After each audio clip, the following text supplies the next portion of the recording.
वफाकी वज़ीर ख़ज़ाना मोहम्मद औरंगज़ेब का कहना है कि सूबों की तरफ से मरकज़ की मदद पर शुक्रिया अदा करते हैं। ये सहूलत आइंदा 3 माली साल जारी रहेगी। हमें तरक्याती मनसूबों के लिए पब्लिक प्राइवेट पार्टनरशिप की जानिब जाना होगा। सिंध हुकूमत ने पब्लिक प्राइवेट पार्टनरशिप करके दिखा दी। हुकूमत सिर्फ कमर्शियल तौर पर नामुमकिन मनसूबों पर ही तरक्याती बजट इस्तेमाल करे। वज़ीर ख़ज़ाना ने कहा है कि मईशत दुरुस्त समत में गामजन है, मुआशी इस्तेहकाम से ग्रोथ की जानिब बढ़ेंगे। पोस्ट बजट प्रेस कॉन्फ्रेंस में कहा कि 70 अरब रुपए की इजाफी सब्सिडी दी, ज़रूरी मशीनरी के लिए कस्टम ड्यूटी खत्म कर दी।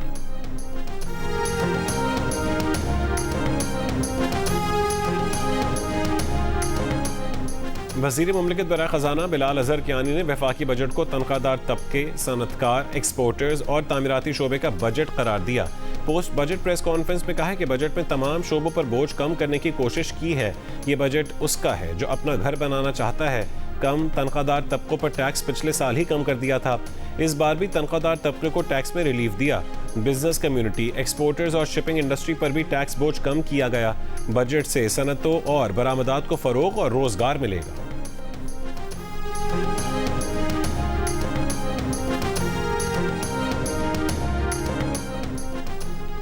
कौमी असेंबली इजलास में बजट पर बहस। ऑपोजिशन लीडर महमूद खान अचकजई की वज़ीर आज़म को बैठकर मामलात आगे बढ़ाने की पेशकश। कहा गलतियों की इस्लाह हो सकती है। शहबाज शरीफ पार्लियामेंट को मजबूत करें, एक मुआहदा करें ताकि सियासी जमातें एक दूसरे की टांगें ना खींचें। बानी PTI पर इतनी सख्ती ना करें, एक दूसरे को जेलों में डालने से कुछ नहीं होगा। बानी PTI से किसी की मुलाकात हो जाए तो क्या होगा।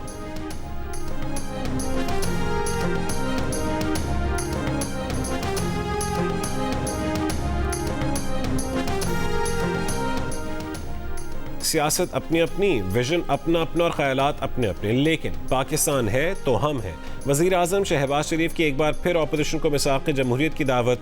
कौमी असेंबली से खिताब में वज़ीर आज़म के ऑपोजिशन लीडर महमूद खान अचकजई की तायीद।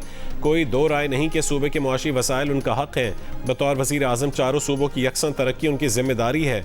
वज़ीर आज़म ने ऑपोजिशन रहनुमा को मुखातिब करते हुए कहा कि PTI के साथ कोई लड़ाई नहीं। आए मिसाक़ मईशत और मिसाक़ जमहूरियत की तरफ बढ़ें, आज भी देर नहीं हुई।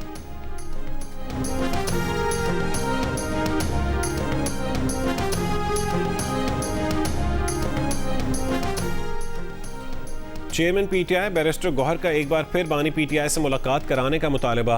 कौमी असेंबली में खिताब करते हुए कहा कि सियासी इस्तेहकाम होगा तो मुआशी इस्तेहकाम आएगा। पार्लियामेंट में सहाफ़ियों से गुफ्तगू में बैरिस्टर गौहर ने कहा है कि बजट में गरीब के लिए कुछ नहीं। बिजली कीमत कम हुई, ना ये लोड शेडिंग में कमी आई, ना ही दीगर अशिया सस्ती होंगी। हुकूमत की शाखर्चियों की कमी के लिए मुकम्मल मैनेजमेंट की ज़रूरत है। पीपल्स पार्टी ने दुरुस्त कहा। मुस्लिम लीग नून की 3 सीटें हैं, ये भी ऐसे ही जीते हैं जिस तरह कराची में मेयरशिप का इलेक्शन जीता।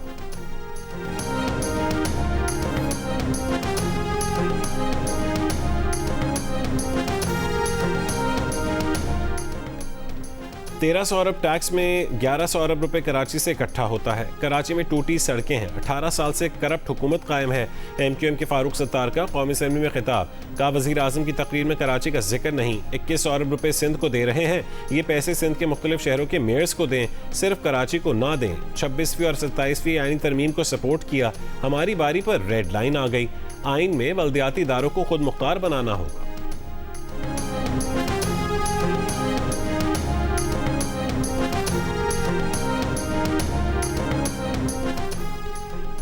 अभी ईरान अमेरिका मुआहदा नहीं हुआ। मुज़ाकरात कामयाब होने पर मुआहदे पर दस्तखत डिजिटल तौर पर होंगे। ईरान के वज़ीर ख़ारजा अब्बास अराग़ची ने कहा है कि मुआहदे का बाज़ाब्ता ऐलान किया जाएगा, अवाम को तफसील बताई जाएगी। ईरान का एटमी मामला मुलतवी कर दिया गया है। अबूरी मुआहदा नाफिज ना हुआ तो जौहरी मुज़ाकरात नहीं होंगे।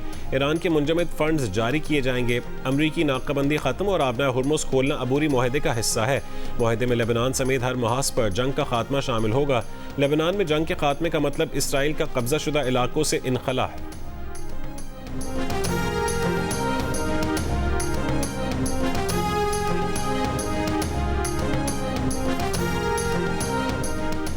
वज़ीर आज़म शहबाज शरीफ ने अमेरिका और ईरान के दरमियान अमन मुआहदा जल्द होने की तस्दीक कर दी। बयान में वज़ीर आज़म शहबाज शरीफ ने कहा है कि अमेरिका और ईरान के दरमियान अमन मुआहदे के मतन पर इत्तफाक हो गया है।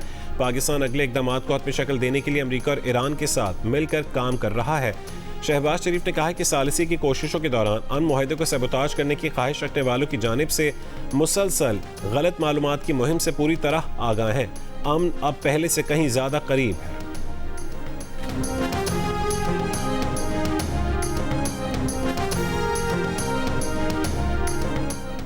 अमरीकी सदर ट्रंप ईरानी मीडिया में अमन मुआहदे की तफसीलात सामने आने पर ईरान पर बरहम, जाली करार दे दी। कहा कि ईरान ने जो शराइत मीडिया को लीक की उनका तहरीरी तौर पर तय पाने वाली शराइत से ताल्लुक नहीं।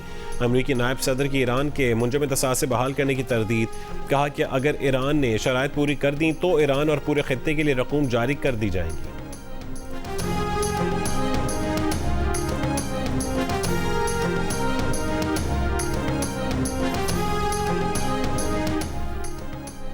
और सुप्रीम जुडिशल काउंसिल ने जजेस कोड ऑफ कॉन्डक्ट में तरमीम कर दी।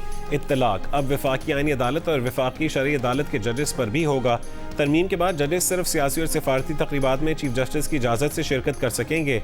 जजेस के दीगर तकरीबात में जाने पर पाबंदी नहीं होगी। सरगोदा में नहर से मिलने वाली लाश के बाद खातून के कत्ल का ड्रॉप सीन। पुलिस के मुताबिक दूसरी शादी की ख्वाहिश में मुब्तला शोहर ही कातिल निकला, एतराफ़ जुर्म कर लिया। मुलजिम ने कत्ल के अगले दिन दूसरी शादी कर ली थी। गिरफ्तार मुलजिम एहसन और उसके भाई से आला कत्ल बरामद। 9 मई को खातून की लाश भलवाल के करीब नहर से मिली थी।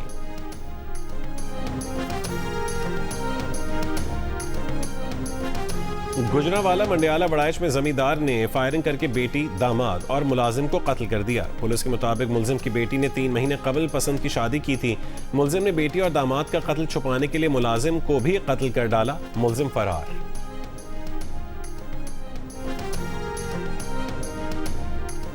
कराची पोर्ट टर्मिनल की गहराई 15.5 मीटर कर दी गई। टर्मिनल मुल्क की सबसे गहरी पोर्ट बन गया।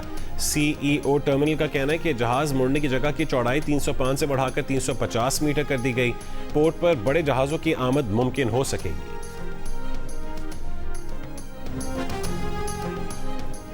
दुबई एयरपोर्ट पर लावारिस सूटकेस से जिंदा छिपकलियां, बिच्छू, सांप, मेंढक बरामद। हुकाम के मुताबिक सूटकेस से 129 छिपकलियां, 36 बिच्छू, 8 सांप और 50 मेंढक बरामद हुए। जानवरों की देखभाल के लिए मुताल्लिका इदारों से राब्ते। भारतीय रियासत आसाम में भारतीय फजाइया का ट्रांसपोर्ट तैयारा गिरकर तबाह हो गया। भारतीय फजाइया के 5 एहलकार हलाक। तैयारे का को पायलट हादसे में जिंदा बच गया। भारतीय फजाइया की वाक़े की तस्दीक, तहकीकात शुरू कर दी। भारतीय मीडिया के मुताबिक फजाइया का ट्रांसपोर्ट तैयारा AN-32 लैंडिंग के दौरान आसाम एयरबेस की हदूद में गिरा, जिसके बाद उसमें आग लग गई। जियो फिल्म्स और फिल्मवाला की पेशकश ज़ॉम्बी पाकिस्तानी बॉक्स ऑफिस पर तहलका मचाने के बाद सरहद पार धूम मचाने को तैयार। फिल्म मलेशिया में रिलीज, 19 जून को नेपाल में रिलीज होगी। क्या ज़ॉम्बी आलमी बॉक्स ऑफिस पर भी नए रिकॉर्ड कायम करेगी? शायकीन फिल्म की नजरें मलेशिया और नेपाल पर जम गईं।